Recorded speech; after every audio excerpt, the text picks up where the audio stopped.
Hello, my name is Dr. Jerry Law, and I'd like to thank you for joining me today as we discuss the differences between enabling and helping, as well as how to establish and maintain healthy boundaries in your relationship with a loved one who is in treatment or perhaps still struggling with an addiction or other behavioral health care issue.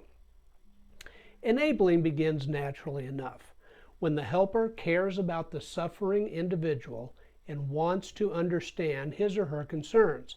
However, the enabler may actually be colluding in the individual's denial and manipulation and minimization. I realize how harsh that can sound, so please stay with me as we discuss this important topic. In reality, denial is strengthened rather than diminished by well-meaning attempts to soften the damage. Enabling continues when the helper fears that any challenge to the individual's problem behavior will risk a break in the relationship.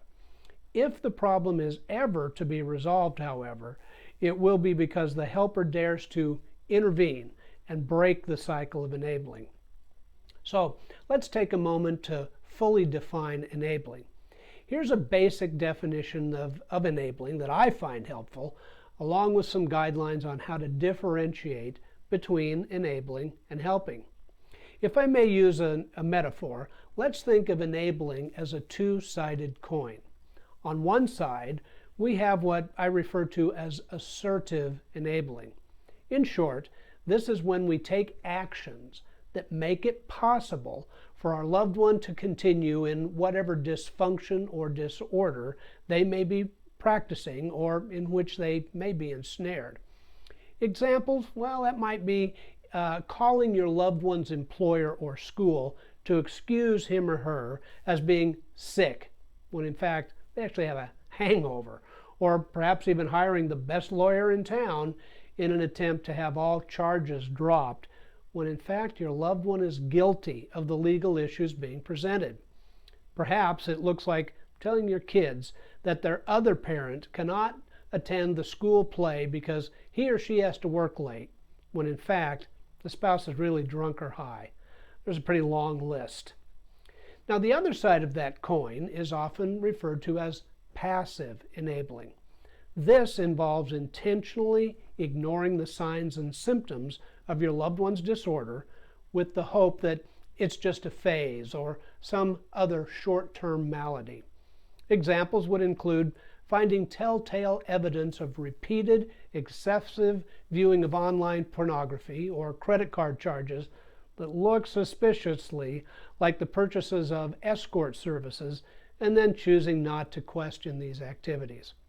Another example may be the finding of evidence of purging in your loved one's room in the trash, or just choosing to chalk it up to teenage experimentation. Passive enabling is often not seen as enabling at all, but rather letting your loved one just be themselves or express their personality. Well, if any of these behaviors ring a bell, stop a moment and realize that these may be red flags that truly require your attention. Also, don't beat yourself up for past enabling in which you may have been involved, as this type of self-punishment may cause you to become stuck in the problem rather than addressing the issue with love, care, and concern.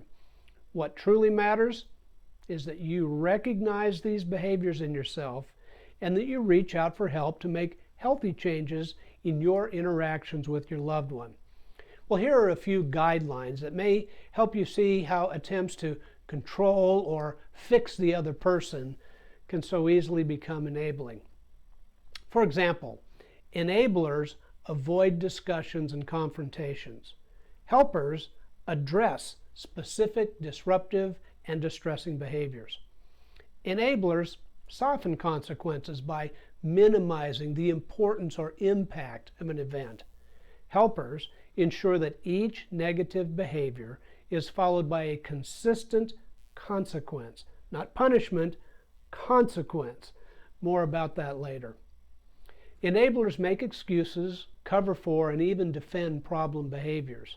Helpers, on the other hand, insist that individuals accept responsibility for their actions. Finally, enablers indirectly or rarely recommend behavior changes. Helpers directly and frequently recommend such changes. Now, once your loved one is in treatment, you may find him or her trying to set boundaries with you. And in some cases, you may find this disturbing or even threatening, as your efforts in setting boundaries with them were often rejected, ignored, or even scoffed. It can be frustrating when your loved one begins to turn the page, so to speak, and attempts to place restrictions on your relationship.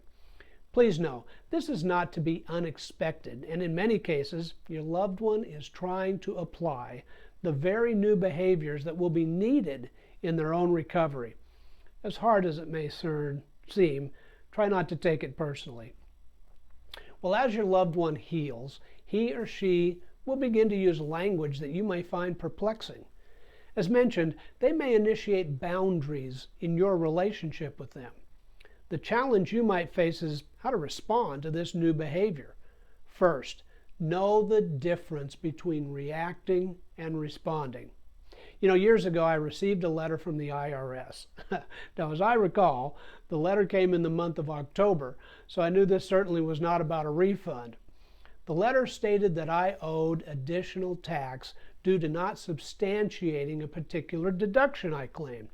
Well, by the time I walked into the house, I was fuming. How dare they question me? I was clearly in reaction mode. At the bottom of the letter, I was asked to respond by a certain date and include the missing documentation. Well, I stewed all night and considered, calling the local IRS office and share my displeasure. But once I cooled off, I realized that all I needed to do was respond with a brief letter and include the single page missing from the original filing. Problem solved. However, my initial reaction was anything but helpful. A significant component of discontinuing enabling behavior involves learning how to set and maintain healthy boundaries. Just as your loved one may begin to set boundaries with you, it will be imperative that you also learn to set healthy boundaries with them. I'd like to share a brief analogy that you may find helpful. I reside in the city of Phoenix, Arizona. Now, in our town, many people have swimming pools in their backyard. It is the law here in Arizona that if you have a backyard pool, you must take steps to reduce or eliminate access to the pool by young children. Homeowners may be required to have a pool fence, including a self-locking latch at a particular height or a similar self-locking door from the home into the backyard or the location of the pool. Sadly, even with these laws on the books, several children die each year from drowning accidents. In addition to these fences and locks, parents or guardians need to be in the pool area rather than inside the home when young children are in the pool. Now, here's my point. When my daughter was 3 years old, it was imperative that an adult be present by the pool. That's a healthy boundary. However, now that she's in her 30s, the same behavior on my part, well, that would not be a healthy boundary. Rather, it would actually be an enabling behavior. My daughter is fully competent in the pool, and for me to insist that I be present is only sending a message that I own the consequences rather than her. See, this behavior on my part when she was 3 was appropriate, but completely improper now, no matter how helpful my intentions. In working with families in recovery, I frequently make the following statement. Life, at perhaps its most fundamental level, is about choices and consequences. Healthy, functional adults make choices all day and accept the consequences. Please note that I'm using the word consequences, not punishment. Consequences are neutral until tied to a behavior. When I make good choices, they generally come with good consequences. When I make poor choices, painful or distasteful outcomes may come my way. My choices, my consequences. So when your loved one is in the midst of a toxic behavior, disease, or disorder, they often make choices and expect you to bear the consequences. When you do, you're enabling that behavior. So learning to love your friend or family member enough to give them back the consequences of their choices is a critical component of a healthy relationship with solid boundaries. Not easy, but crucial in recovery. I'll conclude with one last story. A few years ago, an elderly loved one of mine was living in an environment that was no longer safe for her. She had resided in a mobile home in a seniors-only neighborhood for years. She had many friends in the mobile home park, and the property was well managed, clean, and had no history of crime. One day when I was visiting, she was having a conversation with one of her neighbors when they began to talk about something they called the death call.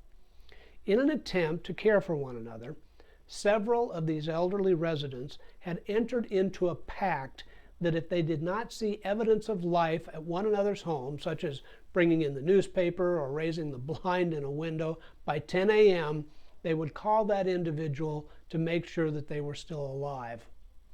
Frankly, I was stunned by this and realized that I had been passively enabling this behavior.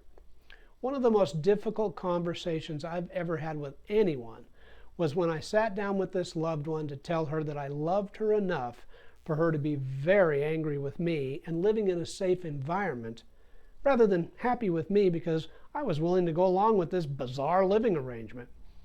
There's nothing easy about these conversations, and I hope I've not sounded like it is as simple as following these 3 little steps. These may be the most difficult conversations you'll ever have, yet vitally important. It is crucial that you learn the language needed to send a message to your loved one that you love him or her, and that you're no longer willing to participate in enabling behaviors.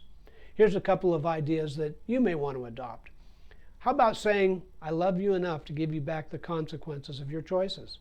Or as previously mentioned, I love you enough to have you very unhappy with me and getting the help you need, rather than happy with me because I was willing to go along with your plan. Perhaps I'm so sorry that I've chosen to do these things for you in the past. I have confidence that you can handle this going forward. Or, I will move heaven and earth to support wellness and recovery, but I will not support anything else. Learning the language of healthy boundaries takes practice and persistence. You may find it helpful to write out a script that you will follow the next time you speak with your loved one. Practicing in front of a mirror or with a trusted friend will also go far in helping you learn new patterns of communication. Hard work for sure, and worth every minute you invest in the process. So thank you for spending some time with me on this vital topic. As much as I wish there were a giant flashing light that would inform me when I've stepped over the line and passed from helping to enabling, but my experience has been that no such warning sign exists. I do, however, find that the more I practice the discontinuation of enabling behaviors on my part, the more likely I am to recognize them, which empowers me to make the changes in my behavior over which I have control.